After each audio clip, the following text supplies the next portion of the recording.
गाय होती थी, गाय के दूध से घी, दही, मठा आदि ये सब बना के फिर उसका विक्रय करना, यही व्यापार था। और खेती बाड़ी, तो पुरुष जितने थे वो खेती बाड़ी करते थे और माताएं जो हैं वो दूध, घी, दही आदि इसका विक्रय करने जाती थी। इसी से ही घर चलते थे सबके। लेकिन ठाकुर जी इतने पॉजिटिव थे गोकुलवासियों के लिए कि यहां का दूध, घी, दही बाहर नहीं जाना चाहिए। मैं बैठा हूं, मुझे खवाए दो, मुझे पिवाए दो, मुझे चाहे जितना धन ले जाओ, पर बाहर कहीं मत ले जाओ। और बाहर भी मथुरा तो बिल्कुल मत लेके जाओ। तो ठाकुर जी क्या करते थे कि मथुरा जाने वाले मार्ग पर एक नाका बना देते थे। और नाका बना करके, नाका समझते हैं, टैक्स टोल गेट होते हैं, ऐसे ही ठाकुर जी नाका बना देते थे। एक किसी लकड़ी की बढ़िया सुंदर एक वो बनाते जो नीचे ऐसे आ जाती, और वो नहीं भी होती तो छुप करके सब पेड़ों पे बैठ जाते। जैसे ही गोपियां निकलती ऊपर से सारे सका कूद पड़ते, कहां जा रही हो? अरे हम दही, दूध, घी आदि मक्खन बेचने जा रही हैं। तो फिर ठाकुर जी बोले मार्ग को कर प्रदान करो। मतलब अरे वृंदावन से मथुरा जावे को कोई मार्ग थोड़ी है, ये तो हमारे दादा परदादा परदादा ने चल चल के ये मार्ग बनाए हुए। गोपी ने कही अच्छा तुम्हारे पिताजी को बोलो। और नहीं, पिताजी नहीं, परदादा को मार गए हमारे को, हमारा अधिकार है कर लेवे को। और फिर कर कैसा लेते हैं ठाकुर जी? इतने बड़े बड़े पत्तल लेकर के आते हैं। बोले जब तक ये पत्तल ऐसी इतनी नहीं भर जाए कि नए गिलवे पे छलके को नीचे, तब तक देती रहो। आधे आधे मटका सबन के खत्म हो जाए, फिर वो पावे, मधुमंगल पावे, श्रीरामा पावे, तनसुका मनसुका धनसुका सबरे पावे। गोपियों का फिर व्यापार नहीं हो पाता। इसलिए गोपियां मार्ग बदल बदल करके जाती हैं कि क्या नहीं मिल जाए रास्ता में। लेकिन अद्भुत है ब्रज की लीला। गोपियों को विक्रय भी करना है और यह भी चाहिए कि श्याम सुंदर रास्ते में आके रोकें। अगर गोपियों को मार्ग में ठाकुर जी नहीं मिलते और सही सलामत गोपियां पहुंच जाती हैं तो उनका मन नहीं लगता। कोई आकर के कहे हाँ दही कहा भाव दियो, अब तो जितना चाहिए ले जा। मतलब अरे भाव तो बता, कहां भाव चाहिए तो ले, नहीं तो चलो जा। अरे कछु तो बता कितने रुपया में? बोले कछु भी दे जा। क्यों ऐसे क्यों है रही है? आज श्याम सुंदर नहीं मिले, आज श्याम सुंदर ने भोग नहीं लगाया हमारे दही को, हमारे मक्खन को।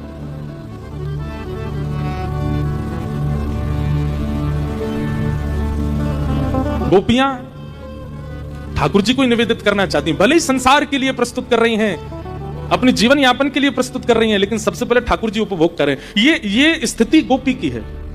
हमारा स्वभाव कैसा है? कुछ भी नवीन अगर आता है जीवन में, नगधिमो, सबसे पहले हमारा भाव क्या होता है कि हमारा प्रेमी संसार का पहले इसका उपभोग करे। पर गोपियों का स्वभाव ऐसा है कि हमारे जीवन में कुछ भी नवीन है उसको सबसे पहले ठाकुर जी भोग लगाए, फिर किसी और को आस्वादन कराना है। एक बार महाराज जी किशोरी जी आई और ठाकुर जी तो बोली तुम्हें शर्म ना आवे? ठाकुर जी बोले ना आवे। बोले तुम ऐसे गोपीन को रास्ता रोक करके उनके मक्खन को, दूध को, दही को सबको हरण कर लो, यहां में तुम्हें लज्जा ना होवे? ठाकुर जी बोले बिल्कुल ना होवे।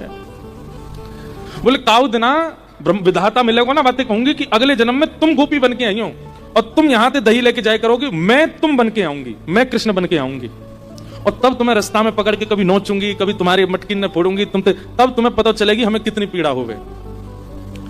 ठाकुर जी बोले अगले जन्म तक काई को प्रतीक्षा करो, कल ही कर लेते हैं।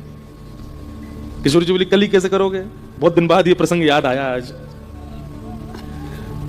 तो ठाकुर जी बोले एक काम करो, अपने सब वस्त्र मुझको दे जाओ, अपना श्रृंगार मुझको दे जाओ, मैं कल किशोरी जी बन के आऊंगा और मैं अपनी पीतांबरी, अपनी पगड़ी, अपनो पटका, अपनी वंशी और अपना सब श्रृंगार आपके दो, आप कृष्ण बन के आओ। ठाकुर जी, किशोरी जी बोली अकेले अकेले आना? अरे तो है ना मधुमंगल श्रीदामा जे ललिता बन के आवेगो, ये विशाखा बने। ललिता जी बोली या तो ना दूंगी मैं अपने वस्त्र, इन नहावे ना धोवे। मधुमंगल बोलो हम तेरी रेंट निकलती रे। रेंट नहीं समझे होंगे, रेंट जानते हैं? यहां निकली रहती है ना, उसको कहते हैं रेंट ब्रज भाषा में। मधुमंगल बोलो हेरी विशाखा बड़ी इतराय रही है, रोज नहा के आवे, तेरी रेंट निकलती रे। ठाकुर जी बोले देखो लड़ो झगड़ो नहीं, मैं श्री जी के वस्त्र पहन के आऊंगा और मैं मटकी सिर पर धर के लाऊंगा और मधुमंगल है का ही ललता बन के आवेगो, श्रीदामा विशाखा बन के आवेगो, तन सुखा मन सुखा धन सुखा ये सब चित्रा सखी इंदु लेखा आदि सब बन के आवेंगे। और कल हम देखें, हमें भी अनुभव हो कि भाई तुम्हें कितना कष्ट हो गया। श्री जी बोली देख लियो, जैसे जैसे आप करते हो बिल्कुल वैसे ही करूंगी मैं। ठाकुर जी बोले हाँ करियो। और अगले दिन आहा क्या छवि बनी है ठाकुर जी की। किशोरी जी पीतांबरी पहन के आई हैं, धोती पहन के आई हैं ऊंची, पामन में मोटे मोटे कड़ूला, जैसे एक गोप बालक पहनता है, एक गौशाला में गैया की सेवा करे वालों जैसे श्रृंगार करे, वैसे आज श्री जी श्रृंगार करके आई हैं। बगलबंदी पहन के आई हैं, ऊपर तो एक ऐसा पटका डालो है और कमर में एक कारी कमरी बांधी है ठाकुर जी की तरह, सिर पर टेढ़ी सी पाग बांधी है, पाग में सुंदर सुंदर पुष्प लगाए हैं, बीच बीच में पत्ता खोंच लिए हैं, वनमाली बन के जाते हैं ठाकुर जी। और यहाँ हाथ में लोमना, लोमना कहते हैं गैया का जब दूध निकालते हैं तो कई गाय पैर चलाती हैं, तो उनके पैर को बांधने की जो रस्सी होती है उसको लोमना कहते हैं। वो लोमना कंधा पर डाल करके श्री जी ठाकुर जी को रूप धारण करके आई हैं, और बिल्कुल ठाकुर जी की तरह काजर लगा के नेक नेक ऐसे मीड लियो है, तो थोड़ा थोड़ा फैल रहा है जगह जगह से, जैसे ठाकुर जी बन के आते हैं। यहाँ पे एक डिटोना करके ठाकुर जी की तरह बिल्कुल श्री जी तैयार रह के आई हैं। मधुमंगल श्रीदामा फटे पुरानी लत्तान ने पहन के डोले, वैसी सबरी ललता विशाखा बन के आई हैं। किशोरी जी के रूप को दूर से ठाकुर जी देख रहे हैं, और दूर से देख करके इतने आनंद में भर गए, आहा कितनी सुंदर लगे, और बिल्कुल ठाकुर जी की तरह ही चल रही हैं, जैसे ठाकुर जी टेढ़े मेढ़े है के चले, बेर बेर में ऐसे खड़े जाएं, पामन ने त्रिभंगी कर लें, ऐसी किशोरी जी बिल्कुल मानो श्याम सुंदर के रूप में आ जाइए। और सब सखियां भी बिल्कुल सबके भाव से, जैसे सारे सखा हैं वैसे सब बन बन के आए हैं। किशोरी जी आई, सब उनको देख करके आनंदित हो गए।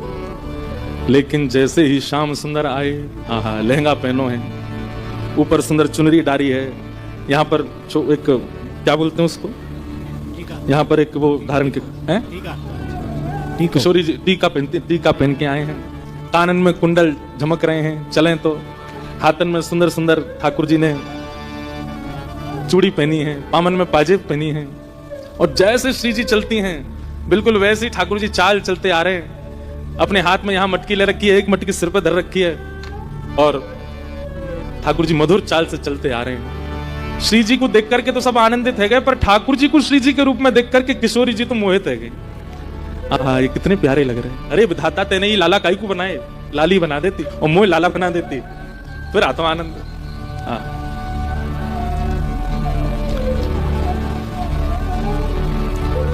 हमारे ब्रज में पद गाते हैं, जैसे ही ठाकुर जी निकले, श्री जी कमर पे हाथ धर करके और महाराज ठाकुर जी को देख रही हैं।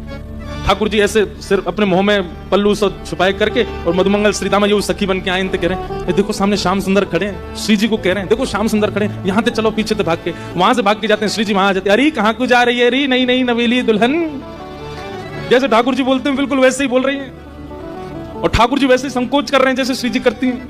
इतना सुंदर दृश्य प्रकट हुआ है वृंदावन में। इतने में गिलोल बोलते, क्या बोलते हैं उसको, आपके यहाँ क्या बोलते हैं, गिलोल बोलते हैं, लेकर के श्री जी आई और ठाकुर जी को तक करके लियो, बोले मार दो नहीं श्याम सुंदर ऐसा मत करियो, यहाँ में दही भरो, जल नहीं है, जल हुए तो चलेगो, मेरो नयो वस्त्र है, भानु बाबा ने मुझको दियो है, सब बिगड़ जाएगा, कीर्ति मैया बहुत डांटेगी, नहीं आज तो भिगोंगो, आज तो पंचामृत स्नान कराऊंगा। श्री जी कर रही है लीला, ठाकुर जी भय करके भाग रहे हैं। तभी जाकर के श्री जी ने घेर लिए ठाकुर जी। अब अगर मैं श्री जी कहूं तो ठाकुर जी के रूप में जो श्री जी हैं उनको समझियो, ठाकुर जी कहूं तो श्री जी के रूप में ठाकुर जी को समझियो। श्री जी ने जाकर के एक सघन वन में घेर लिए ठाकुर जी, और जैसे ठाकुर जी पकड़ करके कभी नोच दें, ऐसे नोच रहे हैं, कभी केशर ने खोल रहे हैं, और ठाकुर जी बच बचा के भाग रहे हैं। बोले ऐसे तो ना करूं मैं, बोले अपने रूप में ही रहो, बीच में बोलना नहीं, जैसे रहते हो वैसे ही रहो।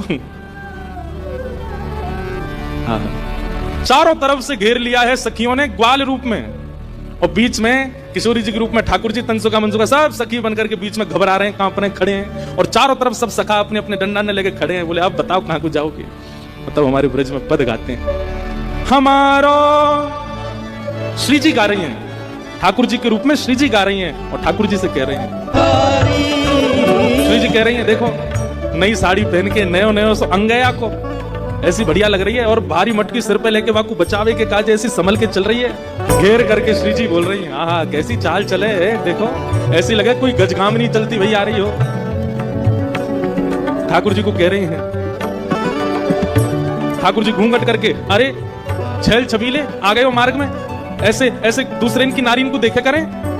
ठाकुर जी इतने में हाथ पकड़ेंगे, दूसरे इनकी थोड़े ही हो, आप तो हमारी हो, अपनी इनको तो देखा ही सकूं मैं।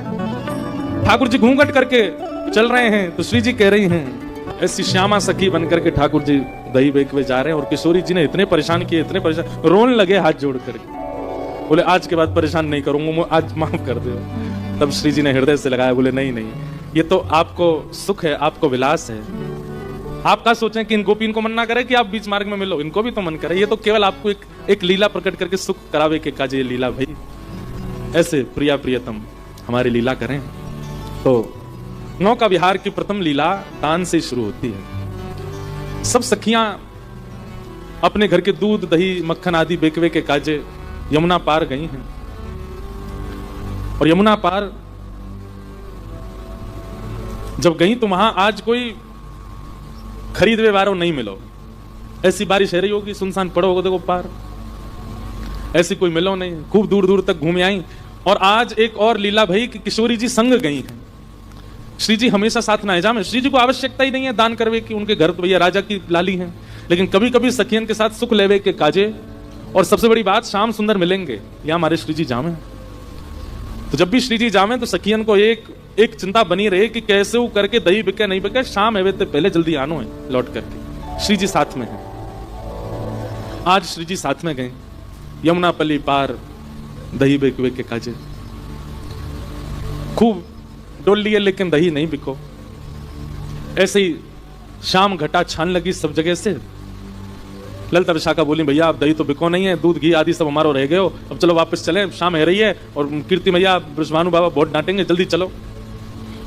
वापस जाने के लिए तैयार भय। जैसे ही जमुना जी के तट पर आए तो या तट पे तो सुनसान हो ही हो, पल्ले तट पे भी कोई नाविक नहीं, कोई मल्हा नहीं, नाव चलावे वारो।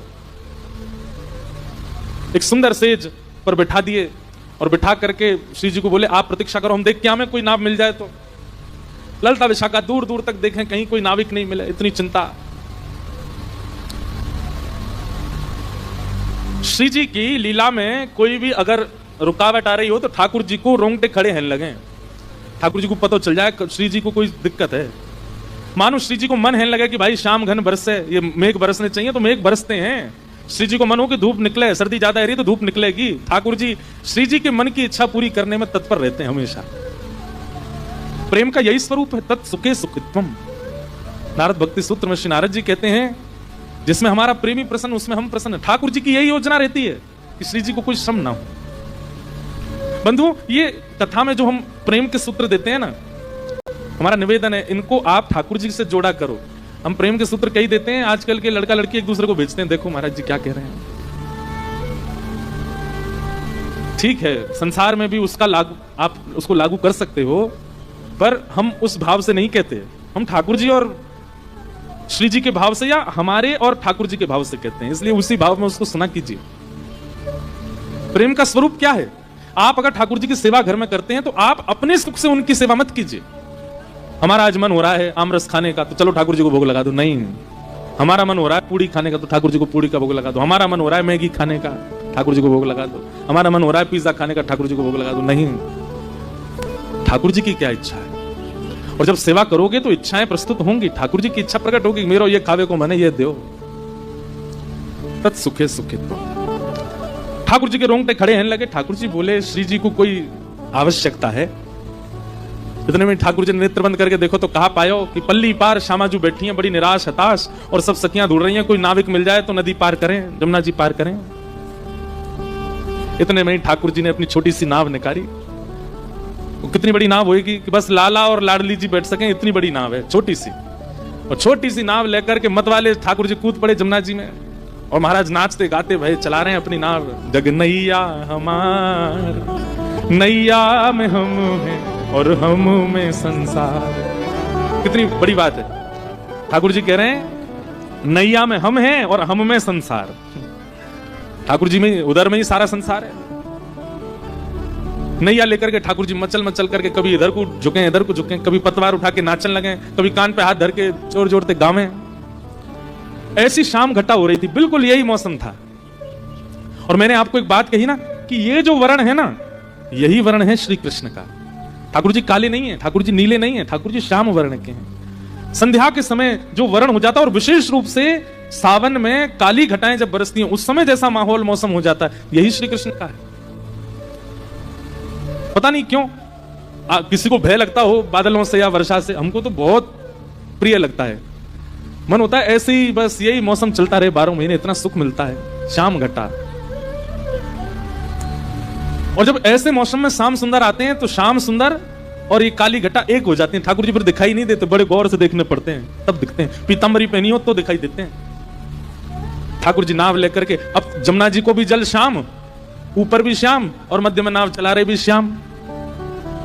ललिता विशाखा ने जैसी देखी, और एक नाव आ रही है छोटी सी सामने थी, चला कौन रहे हो है ये दिख नहीं रहे हो, और दूसरे ऊपर से ठाकुर जी ने एक रूप बदल के और आए अपनों। आज ने एक अलग सो ठाकुर जी रूप बदल बदल के छद्म वेश धारण करके आते हैं श्री जी से मिलने। एक तो शाम ऊपर से रूप बदले तो पता नहीं चल रही है, दूर से सब सखी ने देखी और दूर से ही बुलाने लगी, ओ मलाके, ओ नाप बारे इतकुआ। ठाकुर जी नाच रहे थे, जोर जोर से चिल्लाई, अरे सुनना रोका नहीं, जल्दी सुन ले, ओ मलाके इतकुआ। ठाकुर जी बोले, हम नंद के छोरा, हमको मलाको कौन बोल रहा है? मलाको समझे? मल्हा बोलते हैं जो नाव चलाते हैं, उनका मतलब वाको बेटा। ओ मलाके, हमारे ब्रज में है ना ऐसे ही बुलाते हैं। जैसे मान लीजिए हमारे पिताजी व्यास हैं, तो हमारे घर के कई बड़े बुजुर्ग जो बुलाते हैं हमें, ओ व्यास के इधर आ, तो व्यास जी को लाला।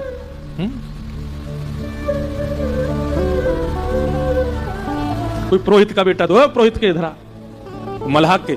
ठाकुर जी बोले, मुझे कौन ने कही मल्हा को? मैं नंद जी को छोरा ब्रजराज कुंवर कन्हैया, मुझ को मल्हा को बोल ले।